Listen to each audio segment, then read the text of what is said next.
Hello everyone, welcome. This is Matthew. We're doing a graded card review of a Michael Jordan. This is a 1995-1996 Collector's Choice Upper Deck. This is a Players Club insert from the, let's see here, the Professional Dunk kind of series. 95-96, yeah, I can kind of see a little bit of corner wear that we'll talk a little bit about. What's interesting is a little bit of this back of the card where I started there, kind of talking a little bit about it. I would say that he's probably one of the best dunkers of all time. You know, Dr. J's up there. There's a lot of great dunkers, but back-to-back slam dunk titles, Dominique in those years. A lot of fun to watch those dunk contests. Just look on this man's face. It's kind of funny. So yeah, if you're going to go up against Jordan, it wasn't always an easy task. But let's go ahead and look at the kind of the grading assessment on this. The grades are not guaranteed, quick disclaimer, not guaranteed to cross over other grading companies at these grades and not guaranteed to increase or decrease the monetary value of the card. My best assessment of the condition of the card. All right, so we take a look at the centering, we take a look at the edges, corners, and surface.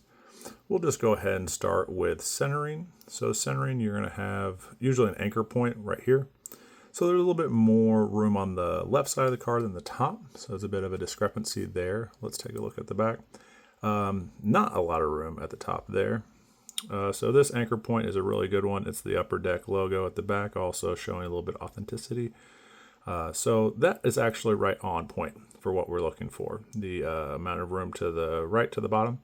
This is the first time for me grading this card. It is a Players Club, so that's a little bit more of a rarity. They have also, I think, a Platinum Club, which is really the rarest that you'd like to collect. But overall, we're looking at the centering, and the centering for me is a 9. Essentially, mainly due to the logo on the Upper Deck logo on the back. Centering, it's a 9. So edges, let's take a look at edges, and we'll take a look at corners next. Edges looking great. Not seeing too many issues with my edges.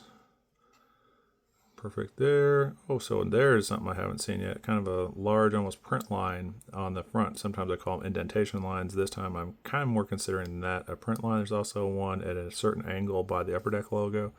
So both of those are going to take into consideration when we're looking at the surface. Probably going to give that an 8.5. Looking at the corner or edges here, edges are good condition. Given the edge is probably a 9.5. Corners, take a look at next, kind of starting with this one. This one is more of an 8 corner. 9.5, 9,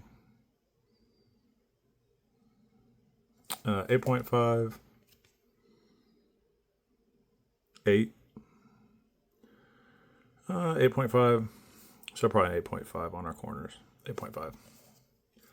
Corners, 8.5. So right now we have a 9, 9.5, and a 9. So the card's looking like a 9, but the surface is going to take us down probably to an 8. So that might even drag us down to an 8.5. That's a considerable surface wear. So it's an 8 on the surface and overall an 8.5.